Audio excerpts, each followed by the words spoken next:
Hola, me llamo Lela Jiménez y bienvenidos a las noticias de Canal 2. Anoche un huracán llegó a la costa de Puerto Rico. De repente destruyó la costa de oeste y muchas personas murieron. La velocidad del viento era de 180 kilómetros por hora.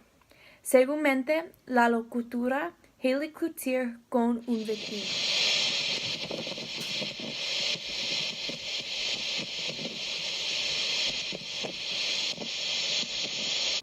Hola, me llamo Hayley Cloutier y estoy aquí con un superviviente de huracán Blake.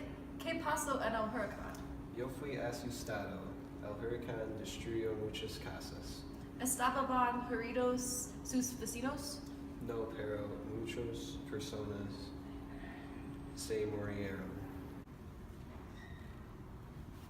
Sin duda, había muchos heridos a causa de la tormenta. ¿Fue el huracán mal? Muy mal. El huracán fue muy destructivo. ¡Qué horrible!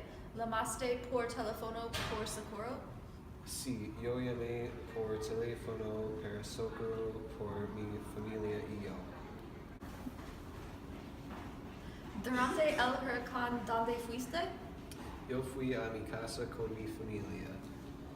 Luego salvamos por el héroe. ¿Quién salvó ellos? No sé, pero es muy valiente. ¡Qué valiente! Gracias, Blake.